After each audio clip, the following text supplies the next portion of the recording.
네, 매주 월요일 함께합니다. 유동원의 글로벌 포트폴리오, 유한타증권 글로벌 인베스트먼트 유동원 본부장과 함께하도록 하겠습니다. 어서 오세요. 안녕하십니까? 네, 안녕하세요, 본부장님.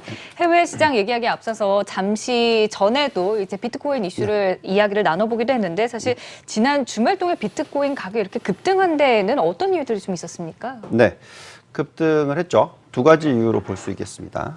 지난 3개월을 놓고 보면 비트코인 가격 자체가 거의 고점 대비해서 40%나 하락을 했기 때문에 어느 정도 수요가 유지된다면 한 번은 상승을 해야 되는 주기에 도달했다라는 부분이 있겠고요. 더 중요한 부분, 두 번째 이유는 시진핑의 발언 때문이겠죠. 네. 시진핑이 블록체인 기회를 잘 활용해야 된다, 이 한마디가 큰 상승을 가져왔습니다.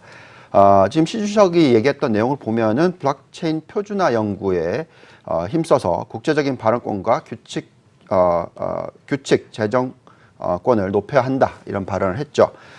이 부분이 왜 중요하냐면 여태까지 블록체인 기술, 비트코인에 대해서는 불법적이다라고 얘기를 해왔기 때문에 큰 시각의 변화가 생겼다라는 게 중요할 것 같습니다. 네. 나라의 지도자가 암호화폐의 기반 기술인 블록체인에 대한 기회, 중요하다라는 얘기를 하고 있다라고 보시면 될 것 같습니다.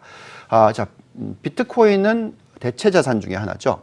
제가 전에도 말씀드렸지만 화폐 가치가 떨어지면서 대체 자산에 대한 가치가 늘어날 것이다라는 얘기를 해드렸었는데 그 중에 가장 중요하게 보는 것이 금과 은이었습니다. 네. 그래서 전체 포트폴리오 중에서 약 15에서 20% 정도 저희 랩 상품에도 이렇게 들고 가는데요. 그 이유가 그만큼 대체 자산에 관심이 늘어나기 때문에 그렇습니다. 근데 이 비트코인도 대체 자산 중에 하나가 될 수가 있다라는 부분이 중요하겠고요. 또 더 중요한 부분은 중국과 미국이 지금 4차 산업혁명 관련해서의 패권 싸움을 하고 있는 상황에서 중국의 통화는 위안화는 기축통화가 아니죠. 그러니까 그렇기 때문에 달러에 대한 경계를 가지고 있습니다. 그래서 향후에 막 2년 내지 3년 정도를 보고 있으면 달러 강세가 나타날 가능성이 있지만 단기적으로 한 1년 내지 2년을 놓고 봤었을 때는 달러가 약보합세로 갈 가능성이 있습니다. 자, 그렇다 보니까 이런 환경에서의 대체 자산에 대한 관심도는 높아질 수밖에 없을 것이다 예상하고 있고요. 이 구간에서 비트코인이나 금, 은 상승이 충분히 가능할 수 있기 때문에 이런 부분들을 지켜봐야 될 것 같고요. 결국 비트코인은 4차 산업 패권 싸움에 있어서 중국이 미국에 대한 경계심을 보여주는 하나의 도구로 활용될 수밖에 없는 그런 운명이다 생각이 듭니다.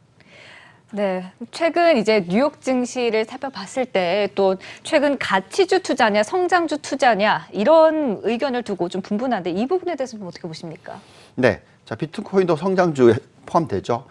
지금 관심을 보면은 지금 사이클의 마지막 후반부다라는 얘기가 많기 때문에 대세 하락장이 시작되거나 경기 침체에 대한 우려가 상존하는 시기에서는 가치주에 대한 관심을 늘려야 된다, 이런 의견이 상당히 큽니다. 물론 이 의견이 일리가 있긴 합니다. 실제로 지난 5개월을 놓고 보시면은 대표적인 가치주 ETF의 상승폭이 14%나 됩니다. 네. 그렇지만 성장주 ETF는 같은 기간에 수익률이 조금 더 낮게 나오고 있고요. 또한 대표적인 가치주 ETF인 BUG는 박스권의 모습을 보여주고 있기도 합니다. 그래서 가치주의 비중을 일정 부분 가져가는 것이 중요하긴 하지만 저는 개인적인 의견은 성장주 비중을 가치주 비중의 2배 정도로 가져가야 된다. 네. 가치주가 20%라면 성장주는 40% 이상을 들고 가야 된다라는 말씀을 드리고 있습니다. 그 이유는 무엇이냐면요. 지금 미국의 장기 국채 금리를 보시면은 안정을 찾으면서 한 1.8% 수준이 나타나고 있습니다. 앞으로의 장기 국채 금리가 1.5에서 2% 정도 수준에서 유지가 된다, 이렇게 생각하신다면 가치주의 수익률은 안정적일 것이지 크게 치고 올라오지는 못할 것이다 라고 예상을 하고 있습니다. 그리고 연말까지 보시면은 이 성장주에 대한 수익률이 다시 캐치업을 하는, 쫓아가는 그런 모습이 나타날 수 있다라고 판단을 하고 있습니다. 최근에 보시면 중소형주의 성장주의 수익률이 전체적으로 좀 가장 낮게 나오고 있는 상황이긴 하지만 저희가 돌려보는 잔존가치 모델상의 상승 여력을 계산해 봤더니 23.6%라는 러셀 2000에 대한 매력도가 이렇게 높게 나타나고 있습니다. 네. 그래서 결국 펀드멘탈이 괜찮기 때문에 주가가 좀 주춤했다면 다시 캐치업을 하는 시기가 나타날 수 있다라는 말씀을 드리겠고요. 그래서 앞으로의 또 성장주 중에서 나스닥에 대한 상승 여력을 보면 네. 그 상승폭이 또 훨씬 더 높게 나타나고 있습니다. 그래서 기대 심리가 성장주에 대해서 다시 한번 위험 자산에 대해서 만들어질 수 있고요. 따라서 성장주 비중을 좀 더 높게 가져가는 것이 좋겠다 말씀드리겠습니다. 네, 러셀 2000의 상승 여력이 23.6%로 아주 높게 나타났고 나스닥은 이보다도 더 높을 것이다라고 지금 말씀해 주셨는데 그렇다면 이제 신흥국 또한 우리가 성장주로 볼 수 있는 걸까요? 네, 그렇습니다. 보통 성장주에 대한 한 축을 얘기하자면 신흥국 투자가 됩니다. 전에도 말씀을 드렸지만 신흥국 투자 비중을 전체 글로벌 투자 포트폴리오 중에서 주식 비중 중에서 한 30%에서 35% 정도 들고 가야 된다라는 말씀을 드리고 있습니다. 네. 자, 그 비중은 현재 시가총액 기준으로 따졌을 때 20%밖에 안 되기 때문에 신흥국 비중이 상당히 비중 확대 추천이라고 말씀을 드리겠고요.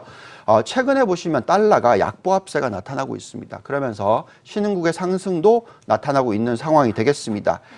저희가 들여다보면 가장 대표적인 신흥국 국가는 어디냐? 중국이죠. 지난주에는 중국 투자를 늘려야 된다는 말씀을 드렸었습니다. 중국의 여러 가지 지표들을 들여다보고 있으면은요, 지금 구조조정이 적절히 일어나고 있다라는 게 중요할 것 같습니다. 기업 이익률이 두 자리 숫자가 나타나고 있고요. 또 선행지수가 바닥을 치고 상승 중이고 네. 또한 금리도 안정적인 모습을 나타내고 있고 잔존가치 매력도도 20% 이상의 상승 여력을 보여주고 있는 상황에서 정책 환경이나 유동성 환경도 중국 정부가 적절히 조절하면서 선택과 집중을 정말 잘 일으키고 있다라는 게 중요할 것 같습니다. 그래서 중국 투자에 있어서 전에도 말씀을 드렸지만 올해 초에 적극 매수하셔야 된다고 말씀을 드렸었고 5월 달에는 중립으로 바꿔야 된다 말씀드렸고 다시 10월 말 지금 현 시점에서는 적극 매수해야 된다라는 말씀을 드리고 있습니다. 특히 중국의 성장주인 심천지수의 매력도가 가장 높게 나오고 있기 때문에 이런 부분에 초점을 맞추셔야 될 것 같고요.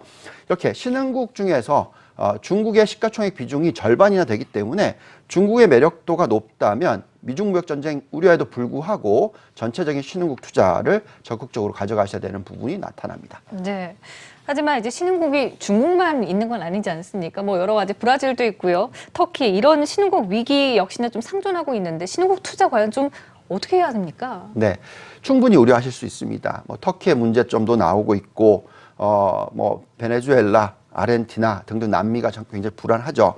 네. 자, 그렇지만 전체적으로 성장주로 볼 수밖에 없는 이유가 신흥국의 성장률은 지금 선진국의 2배 수준이죠. 6% 이상의 성장을 그렇죠. 하고 있습니다. 네. 그리고 또 저희가 돌려보는 잔존가치 모델상의 상승 여력을 놓고 봤더니 신흥국이 선진국보다 훨씬 높게 나타나고 있습니다. 여기서 지금 국가 중으로 보시면 베트남이나 멕시코, 인도네시아, 아까 중국 말씀드렸고요. 이런 국가들의 상승 여력이 뭐 거의 25%, 30% 가까이가 나타나고 있습니다. 그렇다 보니까 매력도가 높은 수준이기 때문에 충분히 투자하실 필요가 있다라고 말씀을 드리겠습니다. 네, 그렇다면 이제 신흥국 투자를 어떤 방식으로 하느냐가 중요한데 아무래도 좀 안정적으로 가져가기에는 ETF 투자가 맞을까요? 어떻게 보십니까? 네, 그렇습니다. 신흥국이 성장주고 또 종목을 고르기에는 정말 변동성이 심하기 때문에 대표적인 ETF를 활용하시는 것이 좋겠고요. 베트남 ETF가 BNM이라는 게 있고 중국의 ETF가 CNXT라는 게 있고요. 또 멕시코 ETF가 EWW, 또 인도네시아 ETF가 EIDO가 있습니다. 네. 이 4개 종목은 다 미국에 상장되어 있습니다. 그래서 달러 투자로 하시는 것이고요.